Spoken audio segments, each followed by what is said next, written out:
2018 का इकोनॉमिक्स का हम लोग क्या कर रहे हैं भाई, एसएक्यू एमसीक्यू ट्रू फॉल्स करेंगे, जो कि कितना मार्क का आएगा, 40 मार्क का। 2 मार्क का 10 तो पहले एसएक्यू आएगा। आइए क्या करके देखते हैं। What do you mean by demand for a good. एक गुड्स का डिमांड को बताना है, हमारा डिमांड का डेफिनेशन देना है। Demand is the desire, demand is the backed by the purchasing power, backed by the demand. क्या भाई, खरीदने का इच्छा होना चाहिए, जिसको बैक्ड सपोर्ट कौन करता है, परचेजिंग पावर। सपोर्ट कौन करता है, माना डिमांड होने के लिए 2 चीज का होना जरूरी है।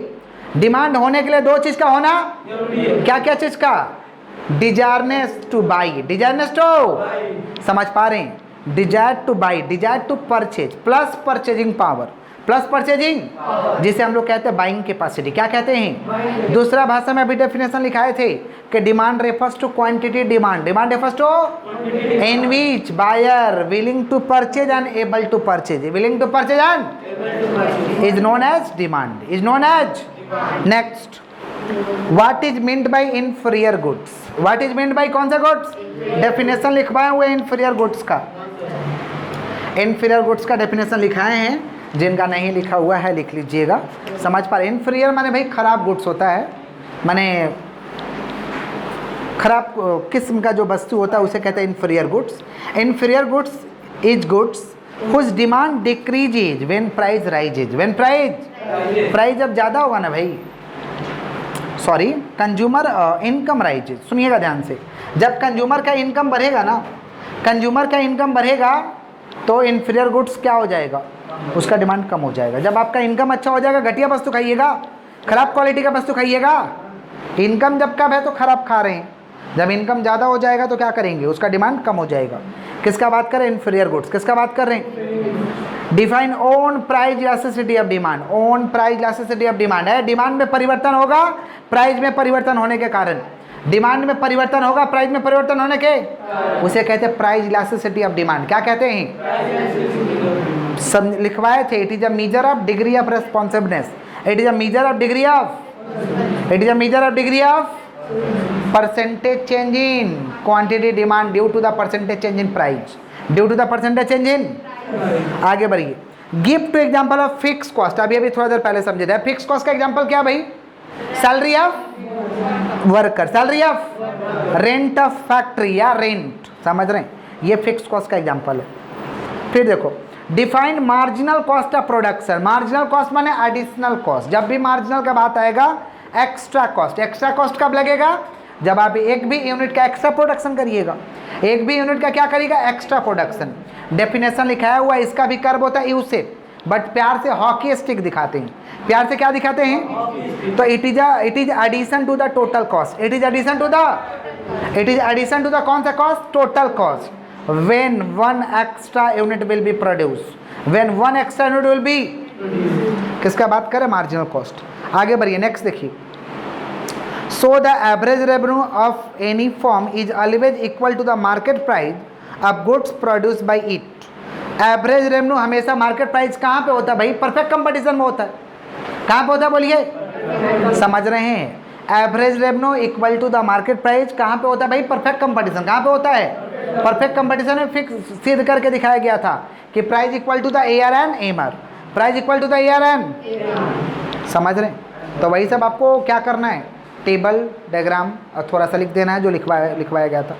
फिर देखिए क्या है नेक्स्ट देखिए क्या, proof the marginal revenue of A firm equal 0 if the magnitude of price elasticity of demand is unity.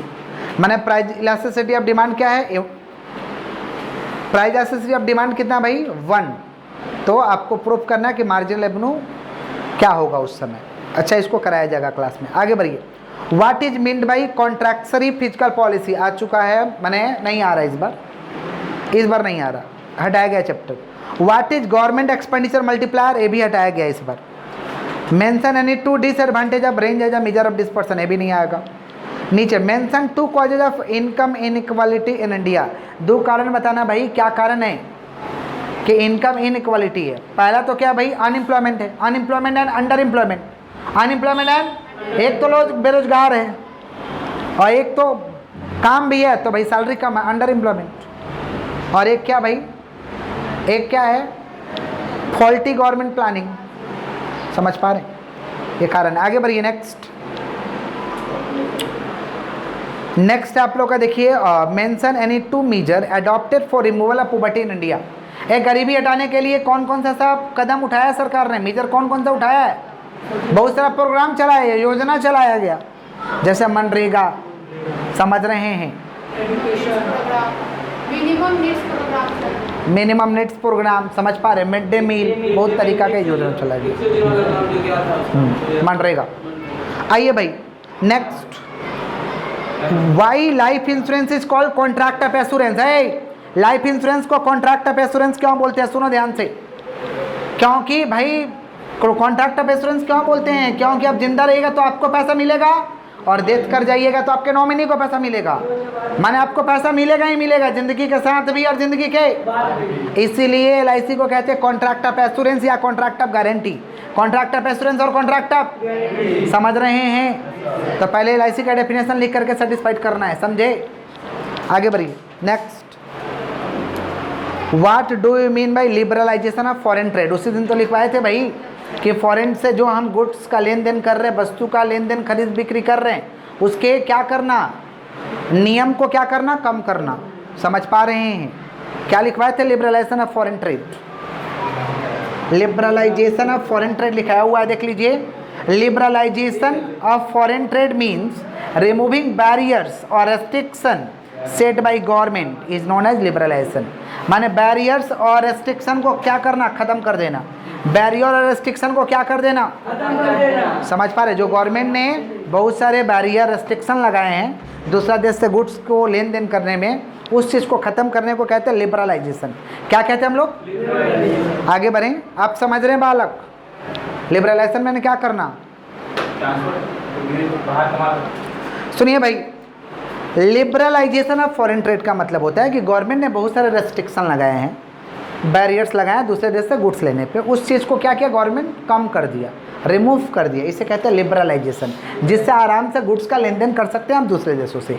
इसे कहते हैं liberalisation of foreign trade, liberalisation of. Next देखिए, mention 2 advantages of member of World Trade Organisation. World trade, पहले तो world Trade organisation का क्या काम है भाई? क्या आप दूसरा देश से गुड्स लेन देन कर रहे हैं तो अगर कोई बैरियर्स आता है तो उसको क्या करेगा, सॉल्व कर देगा, समझ पा रहे हैं? ये मल्टीलेटरल ट्रेड को क्या करता है, प्रमोट करता है।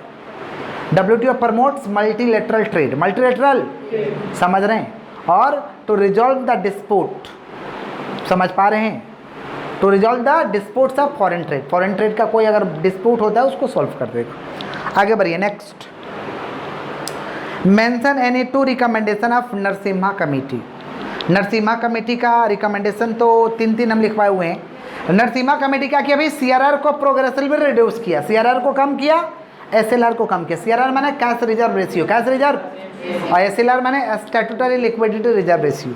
तो CRR और SLR को प्रोग्रेसिवली क्या कर दिया, रिड्यूस किया, और 14 बैंक को नेशनलाइज करवाया। नेशनलाइज का मतलब होता है कि जो बैंक नेशनलाइज है, देश के हर कोना में बैंक होना चाहिए। पहले बैंक वाला लोग बदमाशी करता था, शहर में बैंक खोलता था, गांव में खोलता नहीं था। तो नेशनलाइज के तहत बोला गया कि भाई बैंक आपको सब जगह खोलना होगा, समझे? 14 बैंक को नेशनलाइज कराया। आइए 5 मार्क्स वाला तो आज डिक्टेट करना नहीं है।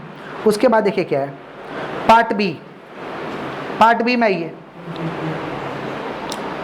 मार्जिनल कॉस्ट कर्व देख पा रहे हैं क्या? देख पा रहे हैं आप लोग? Marginal cost curve, marginal cost curve never slope downward, ठीक है भाई। B number, initially slope downward then slopes up, माने यू से भाई नीचे आया फिर ऊपर गया, नीचे आया फिर, तो बी नंबर होगा।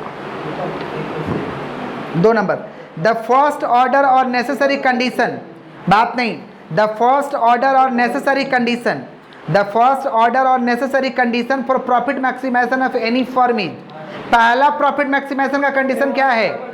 MR equal to MC। Second order क्या था भाई? MC curve cut below from MR, तो पहला MR equal to MC। 3 number देखिए क्या है, बात नहीं। 3 number, in case of perfectly in elastic supply the supply curve is, अगर परफेक्टली इन इलास्टिक है तो सप्लाई कर्व कैसा होगा, सुनिएगा ध्यान से। इन case of perfectly inelastic supply, तो सप्लाई कर्व कैसा हो जाएगा? हॉरिजेंटल नहीं होगा भाई, इनइलास्टिक सप्लाई है ना, हॉरिजेंटल नहीं हो सकता है, वर्टिकल होगा। समझ पा रहे हैं? वर्टिकल होगा, वर्टिकल। परफेक्टली इनइलास्टिक सप्लाई है, देन द सप्लाई कर्व सीधा होगा, सीधा। इनइलास्टिक है ना, समझ रहे हैं? तो सीधा होगा, वर्टिकल। आगे बढ़िए, 4 नंबर। 4 नंबर तो आ नहीं रहा, 5 नंबर भी नहीं आ रहा है, 6 भी चैप्टर में नहीं है, 7 भी नहीं है, 8 में आइए। 8 नंबर में आई, in case of disguised unemployment marginal productivity of labour is equal to है। डिसगाइज अनएम्प्लॉयमेंट में मार्जिनल प्रोडक्टिविटी क्या होगा? 0। What is measured by head count ratio? Head count ratio को क्या मापते हो? गरीबी। क्या मापते हो? पोवर्टी। वही हेड काउंट रेशियो से क्या मापते हो? Poverty. Economic reforms programme was adopted in India in the year, कब भाई? 1991। 1900 नीचे आओ। राइट, ट्रू और false? If there are losses of crops due to drop the supply curve of agriculture product will be downward slow point. अगर मान लीजिए tsunami आने के कारण एग्रीकल्चर प्रोडक्ट में इफ देयर इज लॉसेस, माने लॉस हुआ है सुनामी के कारण एग्रीकल्चर प्रोडक्ट में, तो सप्लाई कर्व क्या होता है? डाउनवर्ड स्लो पॉइंट होता है? नहीं, फॉल्स, ऐसा नहीं होता। नेक्स्ट, राइट, ट्रू और फॉल्स में आओ। There exist no difference between firm and industry in a monopoly market. क्या यहाँ पे कोई डिफरेंस नहीं है? फॉर्म और इंडस्ट्री में, मोनोपोली मार्केट में कोई डिफरेंस नहीं होता है? यस, समझे? मोनोपोली फर्म और मोनोपोली इंडस्ट्री बोल के कोई इसमें डिफरेंस नहीं होता है। ट्रू। नेक्स्ट देखिए, the monopolist is a price maker. Monopolist को प्राइस मेकर बोलता है? यस। सीएससी का प्राइस तुम तय करते हो कि सीएससी खुद तय करता है? तो खुद तय करेगा तो प्राइस मेकर है, खुद तय करेंगे तो प्राइस, समझे? तो monopolist is a price maker, monopolist is a price. True है। नेक्स्ट देखिए, राइट, ट्रू और false? Under monopoly price is always equal to marginal cost. क्या मोनोपोली प्राइस में हमेशा मार्जिनल कॉस्ट के बराबर चार्ज होता है? नहीं, फॉल्स है। Fill in the blank. In the markup system it is assumed that long run industry supply curve will be. Markup system है और लॉन्ग रन इंडस्ट्री का सप्लाई कर्व कैसा होता है? हॉरिजॉन्टल। कैसा होता है? Horizontal. Fill in the blank में आइए। Greater is the value of Gini coefficient. Gini coefficient आ नहीं रहा है, ये तो मेजर्स ऑफ डिस्पर्सन का है। आगे बढ़ जाइए। फिल इन द ब्लैंक्स में minimum value of standard deviation अभी नहीं आ रहा, 6 नंबर भी नहीं आ रहा, 6 का और भी नहीं आ रहा। 7 नंबर में आओ। मोनोपोली इंक्वायरी कमीशन अभी नहीं आ रहा है, 1964 में सेटअप किया गया था, आ नहीं रहा। राइट, ट्रू और फॉल्स में आओ। According to Mahalanobis committee income inequality is greater than urban area in rural area.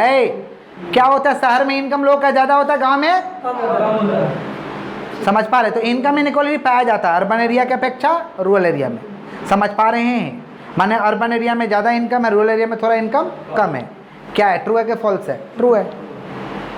और महालनोबिस ने भी तो स्टडी किया था इनकम इनइक्वालिटी का। स्टडी कौन किया था? महालनोबिस। आगे देखिए, राइट, ट्रू और false? Income inequality in India has increase during the plan period. Income inequality in India has increase during the plan period. क्या प्लान पीरियड में इनकम बढ़ता है? यस, तभी तो प्लान किया जाता है। इनकम बढ़ता है तभी तो प्लान किया। आगे बढ़िए। Fill in the blanks. In 1993 dash committee was set up in reform of insurance sector. Insurance sector के लिए कौन सा कमेटी बनाया गया था?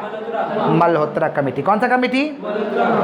Malhotra committee was appointed to reform India in financial sector के सुधार के लिए बुलाया गया था? नहीं, मल्होत्रा कमेटी फाइनेंशियल सेक्टर का सुधार के लिए लाया गया था? नहीं। कौन सा सेक्टर? Insurance sector. उसके बाद देखिए, राइट, ट्रू और फॉल्स में आइए। New India Assurance Company Limited is a private sector insurance company. False है, गवर्नमेंट सेक्टर का। New India Assurance, New India government sector का, प्राइवेट सेक्टर नहीं है। ठीक है, 2019 का नेक्स्ट क्लास में हम लोग करेंगे।